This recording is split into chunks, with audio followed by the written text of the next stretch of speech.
Growth hormone हा LED विचारलेला आहे. ठीक है. तो as per our discussion, master endocrine gland is a pituitary and the controlling center is जितने हाइपोथैलेमस से हार्मोन रिलीज होने वाले हैं वो सब आएंगे and pituitary as per the glands, as per the target glands, pituitary is responsible to secrete the specific hormone. वो जाके वो ग्लैंड पे एक्ट होने वाले हैं and then this gland is responsible to release then again the specific hormone. For example, thyroid. तो ऊपर से हाइपोथैलेमस से थायराइड रिलीजिंग फैक्टर और हार्मोन वो स्टिमुलेट करेगा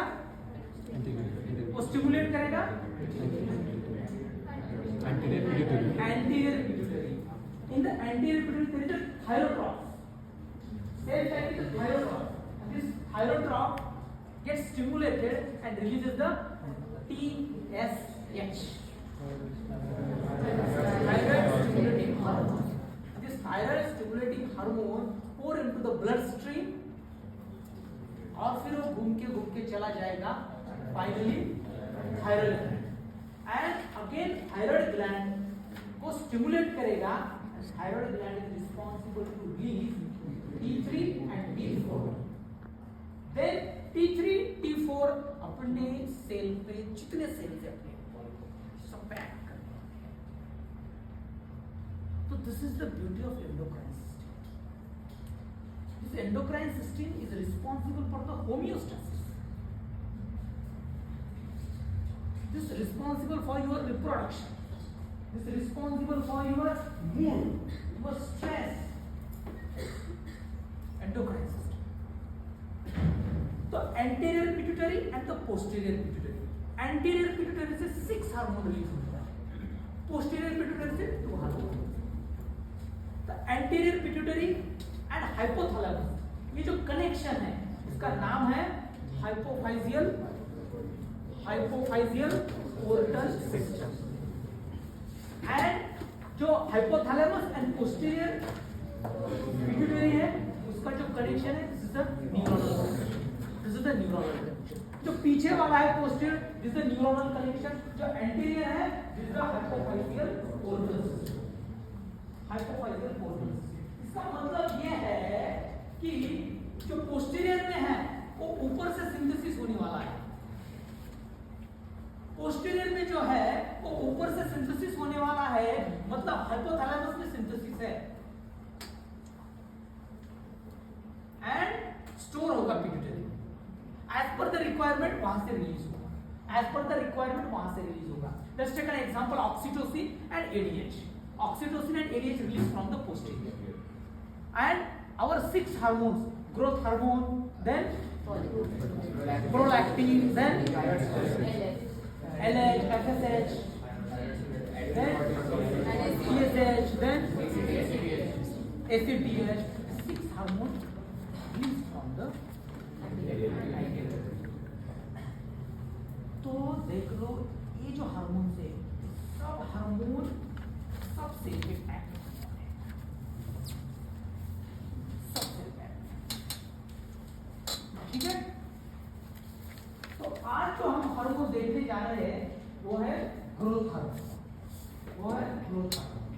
तो ग्रोथ हार्मोन के लिए मोटा ये याद रखना है कि growth hormone is polypeptide chain of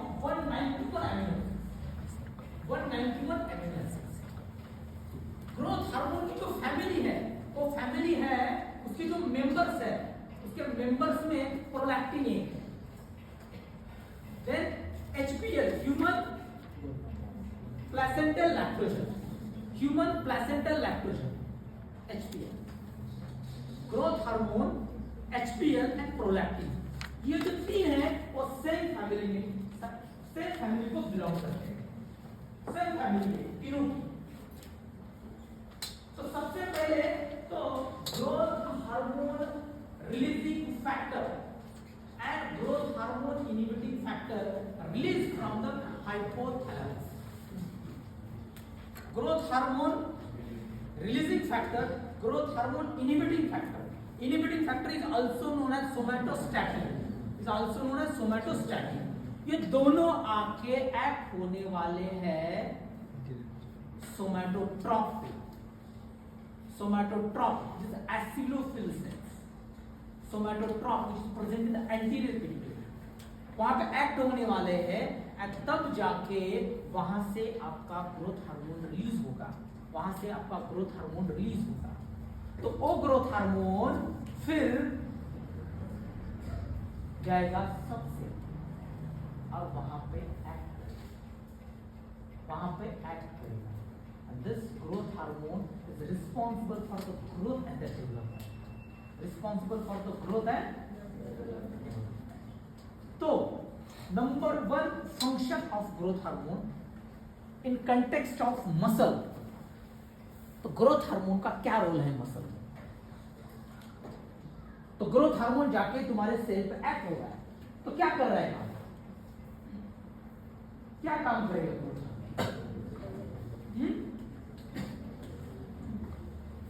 क्या काम करेगा ग्रोथ हार्मोन? पहले तो मसल सेल, देन एडिपोसाइट्स, ऐसे हम सेग्रीगेट करते हैं. पहले मसल सेल पे क्या काम? Increase the size of, very good, increase the size of muscle, or we can call as a growth hormone is anabolic hormone. Growth hormone is anabolic hormone, and it is responsible to decrease the catabolism. It is anabolic in nature and decrease the catabolism. Anabolic मतलब क्या है? जब आपका growth hormone release होगा anterior pituitary से, तब growth hormone जाके cell पे एक्ट होने वाला है. And the cell having the receptors, surface receptor, because the growth hormone is a polypeptide in nature. It is a protein in nature. It is not a steroid. अगर steroid होता तो directly अंदर घुस जाता. But it is a polypeptide in nature. That's why we have surface receptors. तो surface receptors से आपके second messenger system activate होगी and finally growth hormone act on nucleus. Inside the nucleus there is a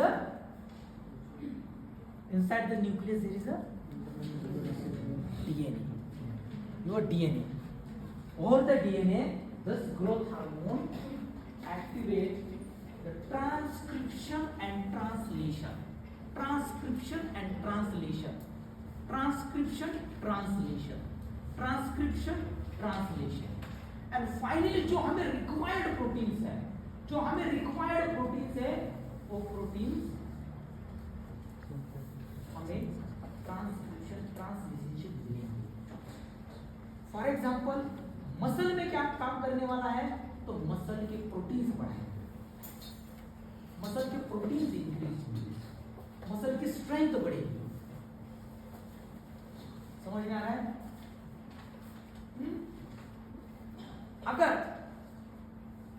अगर glucose पे काम करेगा तो क्या?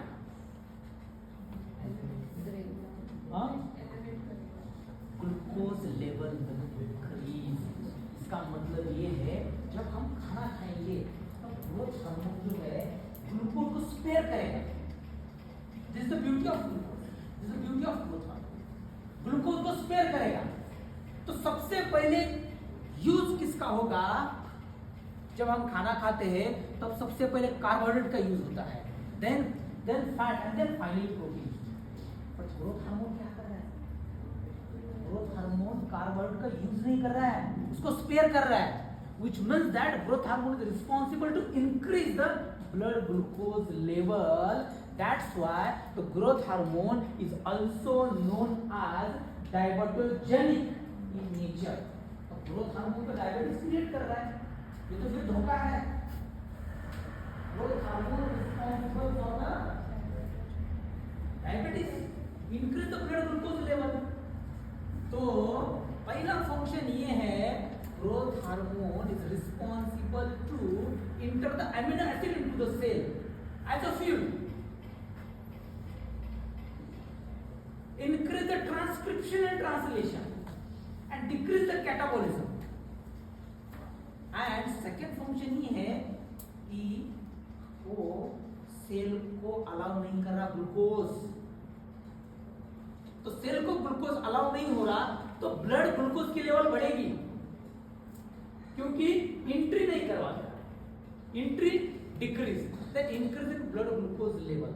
तो ब्लड ग्लूकोज लेवल बढ़ रही है, इसका मतलब क्या है? जो डायबिटीज में जो प्रॉब्लम है, डायबिटीज में क्या प्रॉब्लम है? तुम्हारे पास ग्लूकोज बहुत है, ग्लूकोज बहुत है, लेकिन our cell cannot utilize that glucose because insulin is not there. तो यहाँ पे इंसुलिन भी है, तो ग्रोथ हार्मोन क्या कर रहा है? जो ग्लूकोज है उसकी एंट्री नहीं होने दे रहा है inside the cell. That's why on the carbohydrate this is glucose sparing effect. On the carbohydrate this is glucose sparing effect. On the carbohydrate this is glucose sparing effect. That's why we can call it as a diabetogenic in nature. It is a diabetogenic in nature. It is anabolic in nature. It is anabolic in nature. समझ में आया? And last on the lipid, it is a lipogenic in nature. Responsible to break down the lipids. It's responsible to break down the lipids. जितने lipids है वो break down होंगे. Lipolysis. तो अच्छा है फिर। लाइपोलाइटिक इफेक्ट, लाइपोलाइटिक तो अच्छा है। अगर ओबीज पेशेंट है उसमें अगर लाइपोलाइसिस होता है, लाइपोलाइटिक इफेक्ट होता है तो अच्छा है फिर। अगर ओबीज है उसमें आप ग्रोथ हार्मोन देते हो तो लाइपोलाइसिस होगा। हाँ, बाकी इफेक्ट ठीक है। तो एक तो है आपका जो बॉडी फैट है, body fat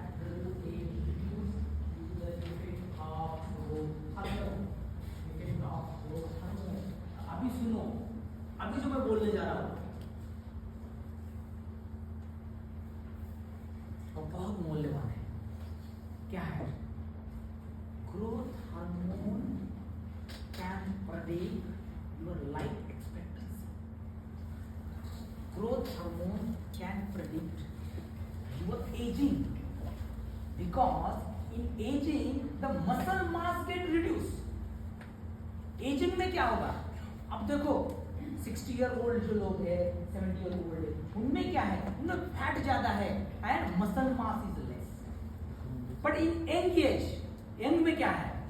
muscle mass is ज्यादा and fat is less. तो ग्रोथ हार्मोन क्या कर रहा है?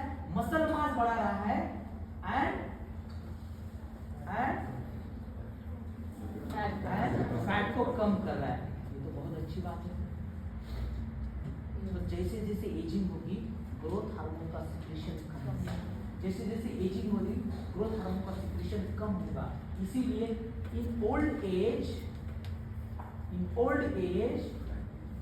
Fat is more and muscle mass is less. Fat is more and muscle mass is less. ये कैसे पॉसिबल है? तो एजिंग में ग्रोथ हार्मोन का सिक्रीशन कम होता है। Now second important point, growth hormone secretion is maximum at night. Growth hormone secretion जो है इज इन पल्साटाइल फैशन।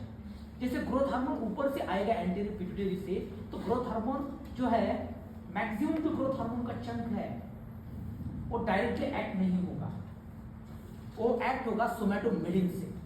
तो पहले ग्रोथ हार्मोन घूम के आएगा लिवर पे, और लिवर में हेपेटोसाइट पे एक्ट होगा।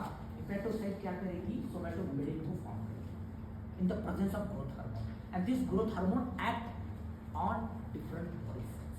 But the direct action जो है वो बहुत growth hormone कम होता है जो direct act होता है।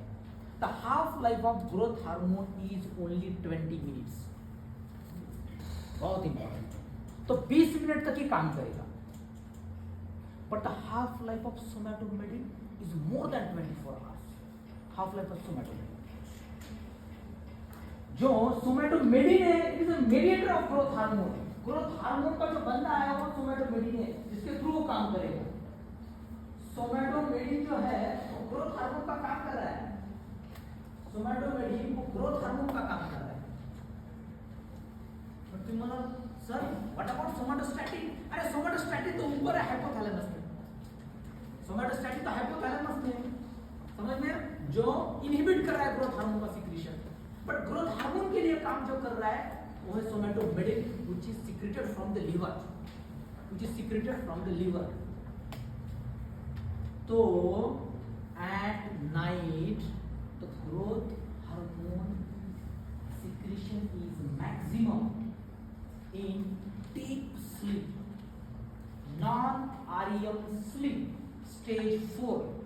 हा क्वेश्चन आलेला होता एम्स डीएफ ज्यावेळेस एक्झामला गेलो होतो मागच्या वर्षी, AIIMS DF. And which phase of sleep growth hormone secretion is at maximum?